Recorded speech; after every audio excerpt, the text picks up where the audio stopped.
Hello, welcome back to my channel. So, this is going to be, I'm already tell y'all, this video is probably going to be all over the place. One, because at this moment right now in my life, I'm all over the place in my mind. And the only thing that is keeping me, the only few things that is keeping me is number one, God. Number two, staying in his word. And number three, books, of course, because that's why I started. Mainly one reason why I started this channel. So I'm smiling now, but on the inside, I am very, very conflicted, y'all. And so I guess I want to get on here and talk about that for a minute before I jump on to what I plan to do for this video, which is give you my March. We're going to say hopefuls. We're not going to say TBR.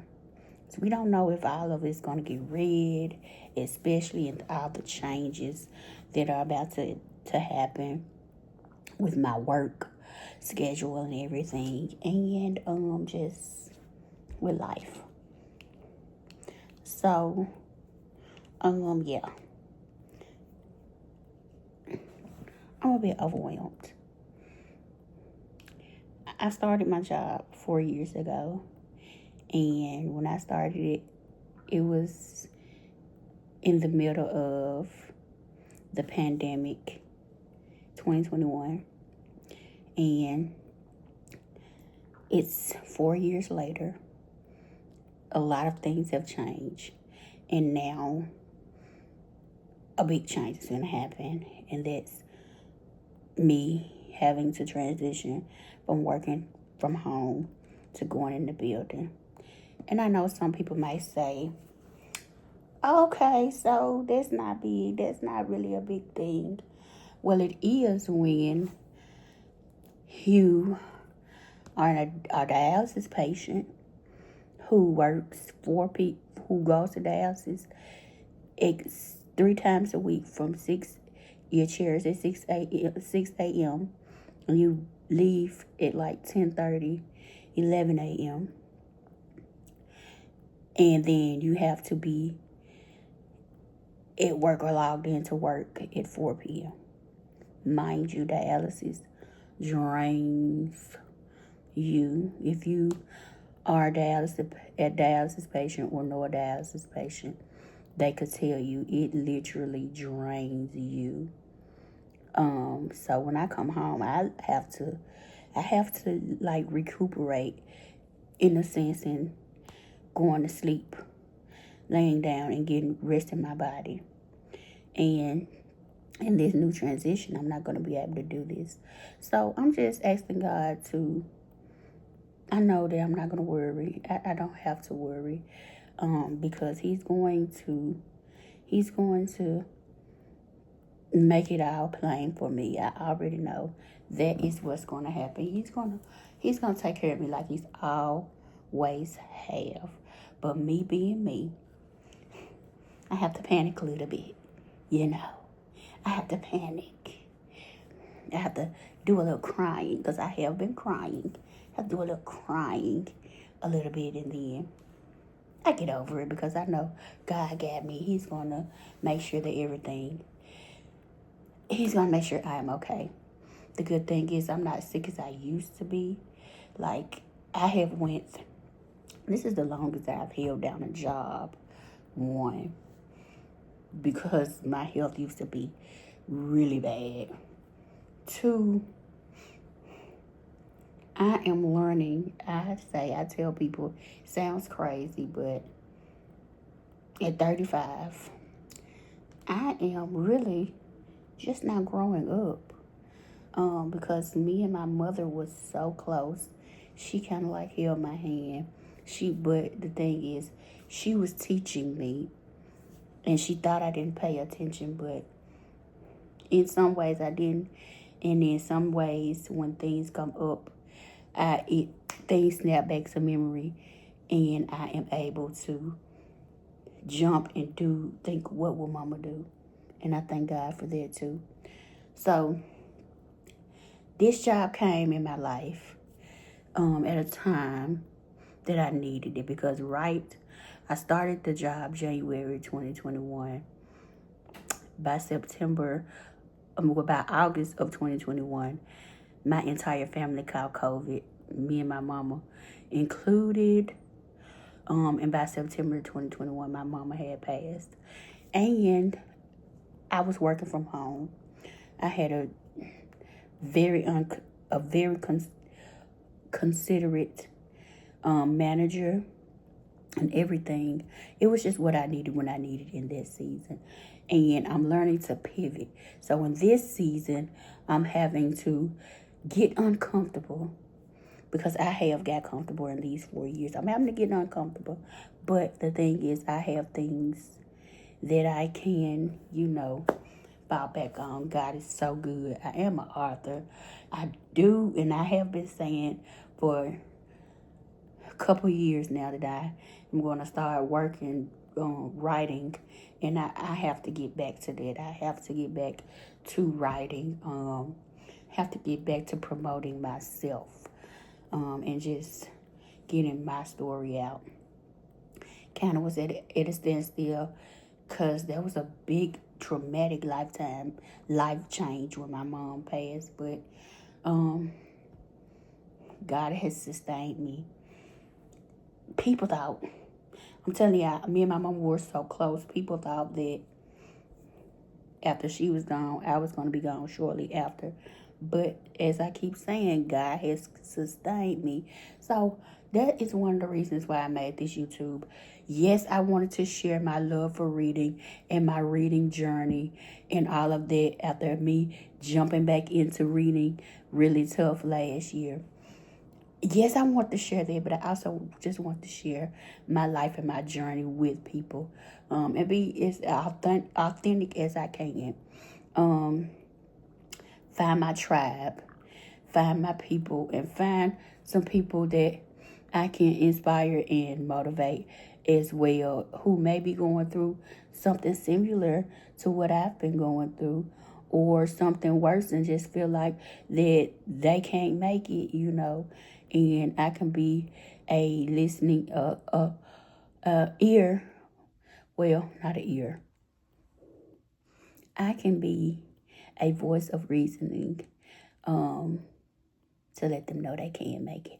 So, with that being said, I just need to get that out, because like I said, I was crying earlier, but I said, stop, girl, get yourself together, stop crying, and just get on here and do what you want. Do what you said you made the YouTube for. Talk to the people. So that's what I'm going to do. So, we're going to put a halt on all of that, and we're going to go. First of all, it is Kidney Disease Awareness Month. I'm excited about that. I am super excited about that. This month is a month that highlights kidney disease, and gives awareness to the whole chronic kidney disease. Because kidney disease is a chronic kidney disease. You go through stages. It's 5 stages of it. The 5th stage, of course, is the stage where you end up having to be like me, who on dialysis. Now, me, I did not lose my kidney function later in life. My kidneys didn't develop at birth. So my health issues are a little different from those who lost their kidney function later on in life. I can't say which is worse or which is better, because I say people who have lost their kidney functions later on in life, it's a grieving process too. You have to you go through grieving stages, literally. You go through denial, then you go through anger, because you I got to stop drinking so much, and I have to stop doing this and doing that. And then you telling me I have to go, and your kidney actually dying. You losing a kidney, like you losing a part of you, literally. And for some people, that's horrifying. Not for some people, a lot of people. And some people, they persevere through it, they push through it, and they end up coming out on the end, which is getting a transplant. And a kidney transplant is not, unfortunately, it's not a cure. It's just a treatment as well, but it's the best option of treatment because you get back to living that normal or somewhat normal life with just maintaining with medications, anti-rejection medications, because of course you got a foreign, something that wasn't that you wasn't born within you, and your body figure it out, it will reject it. So of course you're gonna be on anti-rejection medicine all your life. But would you rather be hooked up to a machine for 3 times a week all your life for the rest of your life, or take medicine all your life? It's a no-brainer. Now with me, I was born, my kidneys didn't develop, so I've had 2 kidney transplants. One when I was 3, one when I was 6. The one when I was 3, I received what they call was a cadaver kidney, which is someone who passed away kidney. It was a little boy who passed away in a car wreck, I was told. That one rejected when I was 6. 6, I know how to count, y'all. I just talk with my hands. When I was 6, and so my uncle, my dad's youngest brother, donated me one of his kidneys. Yes, he still lived a full life. And you know what? He was one of the 14 people in our family who caught COVID in 2021 and actually passed away as well. But he was still living his best life, had children, my age and all of that. He was living his best life with just 1 kidney because he had donated me a kidney. And so I had that kidney from when I was 6 years old till I was 16. So enough about me and my story. And I'm going to just leave that part of my story. The latter part of how I got back on dialysis for another time, another story time, maybe next week or so. We got all month long for me to tell my story. And actually, my mom ended up having to have a kidney transplant.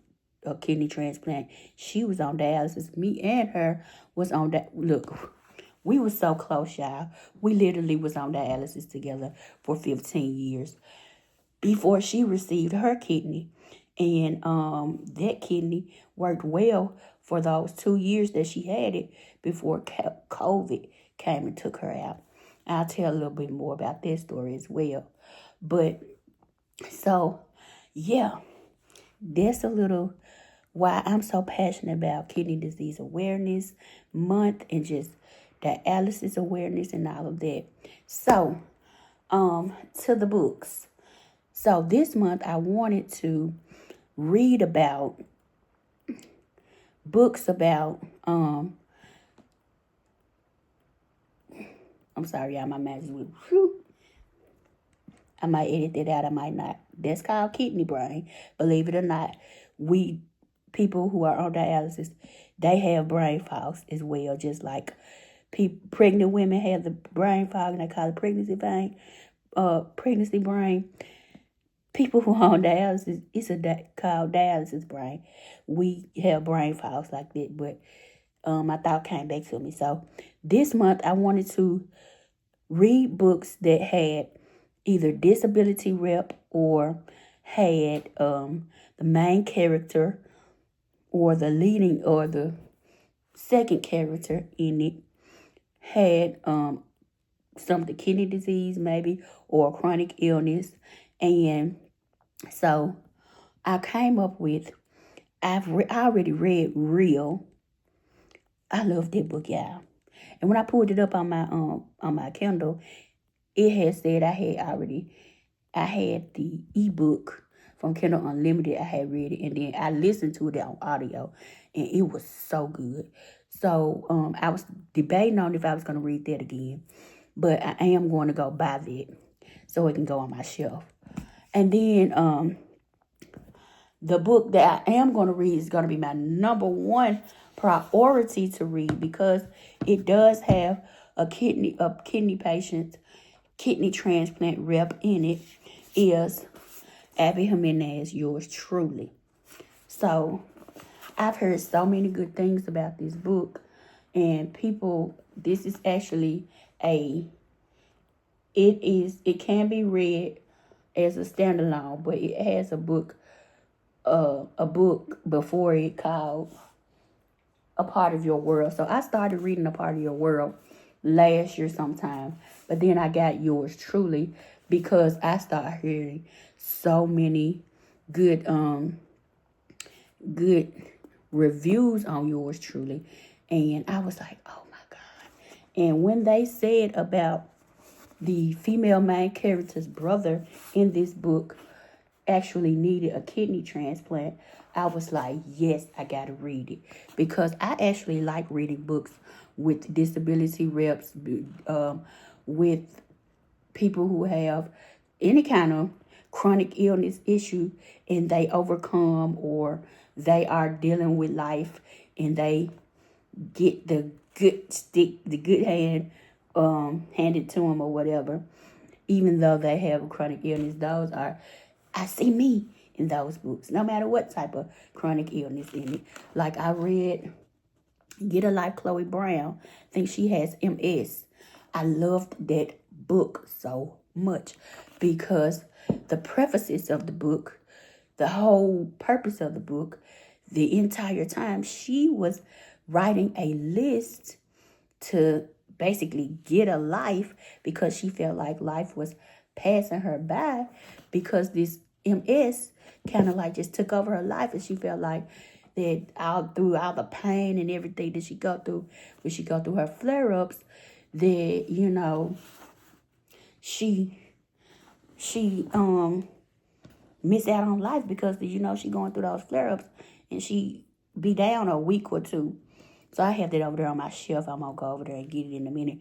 But this is gonna be my main priority book for this month, for Kidney Disease Awareness Month, for the month of March.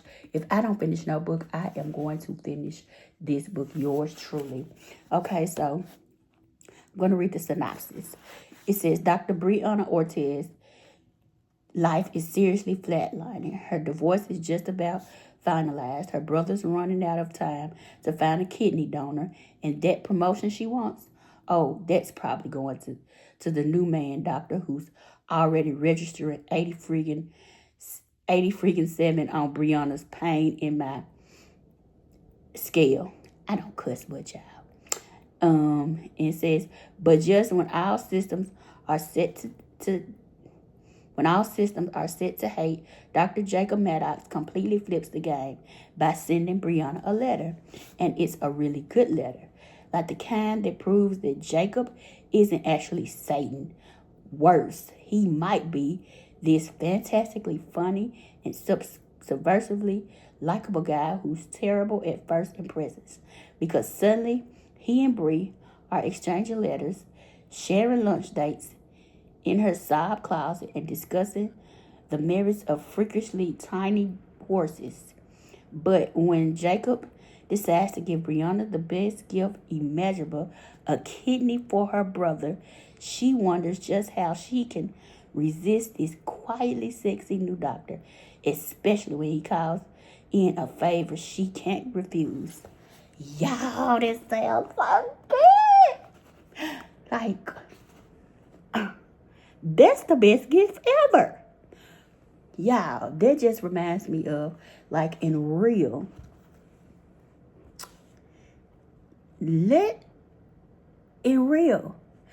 Neva, like, this man gave her a kidney. Not only did he not reject her after he found out that she was going through horrible chronic illness or whatever. I think it was lupus. Was it lupus? Something like that. not only did he not reject her, he took care of her. And then when he found out she needed a kidney, I'm reading that book again this month too. I'm reading that book again this month too because I'm praying for a love like that. I have it's kind of hard for me, and I'm just being vulnerable. Like I said, this is gonna be a vulnerable video because that's where I am right now. I need to talk, but I'm praying for a love like that. Not for no love just for somebody to come give me a kidney. No. A love for a man who, one, is a man of God. Two, who loves me in spite of, my chronic illness. Not scared of it. But makes him not run from me, but run to me to make sure that I'm okay. To make sure that like I said, make sure I'm okay. To be passionate and compassionate, y'all. That just made me want to read Real again. Yeah, I'm going about Real, so I can read that again. But I can't wait to read this too. This is great to read for this month for kidney disease awareness. So yours truly, this is my #1 top read, non-negotiable book that I am going to finish this month.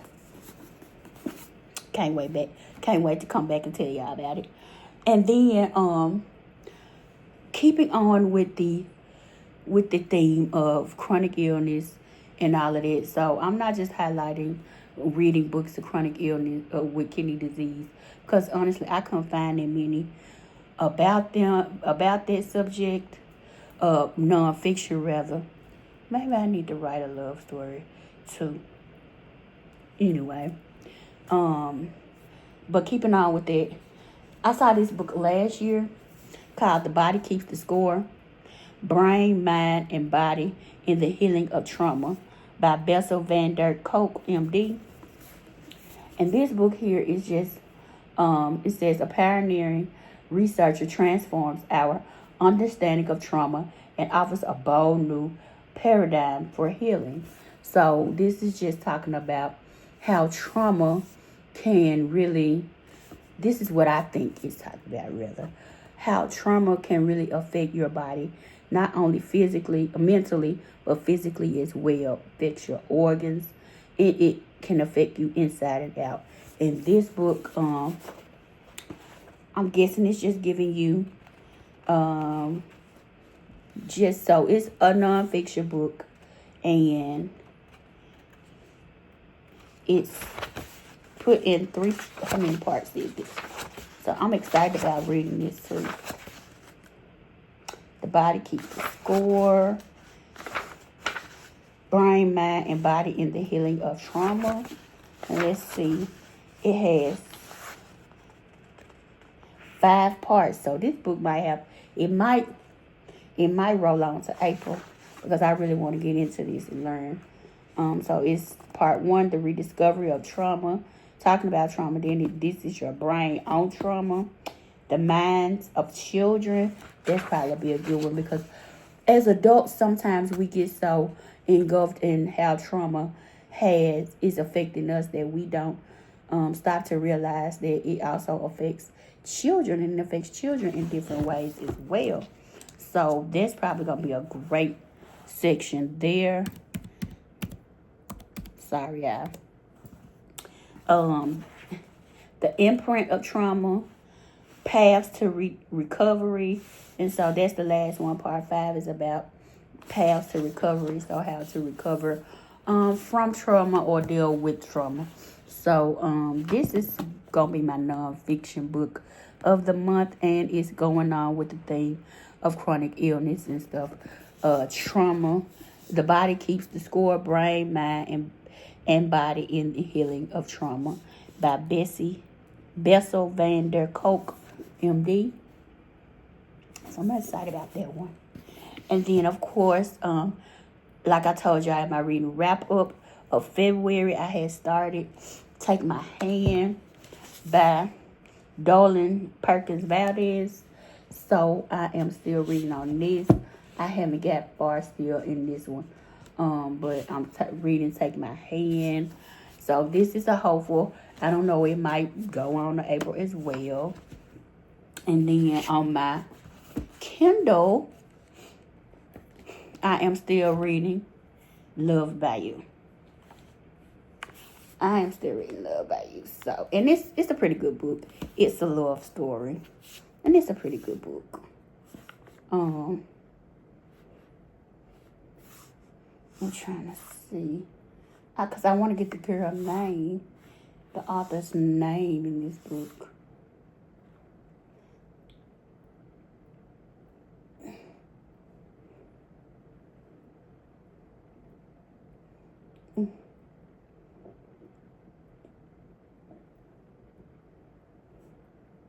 Yeah, I can't. Oh, I think I just said her name. Anyway, yeah, so I'm still reading Love by You on my Kindle. I really like this thing, yeah. I have to get a case for it though and doll it all up. I might do that this weekend just to, get my mind off of everything that's going on. But yes, and I want to read one more. I want to get one more book off of my shelf. And I don't know what I should read next, y'all. But I might ask y'all or pick something off of my shelf and then put it, make a short on YouTube and reveal the last book that I might read. Or I might just leave it at what I got it at. But we know if I don't read nothing this month, this will be read. This is a non-negotiable. And I'm excited to read it, y'all. I'm so excited to read it. But I hope y'all didn't, I hope y'all didn't get annoyed with all my rambling, but I just needed to let out a little bit and talk to y'all. So this is what I made my YouTube channel for. So this is what it's going to be. I have a very, very exciting vlog planned to do next week. And I'm excited about doing it and dropping it next Saturday. Uploading next Saturday. And see how that goes through. I'm excited about that vlog that I'm going to be doing next week. But this is kind of like my random little rant or whatever. My honesty for a few minutes and my March reading hopefuls with one non-negotiable for this month. But I hope you all enjoyed this. And if you did enjoy it and you want to hear more from me, from my story, my reading journey, and just my life journey, then please feel free to click that subscribe button. And don't forget to like. And don't forget to subscribe. And push that notification bell so you can know when I upload again. This has really been very therapeutic for me to get on here and do this. So I will talk to y'all in the next upload. Bye.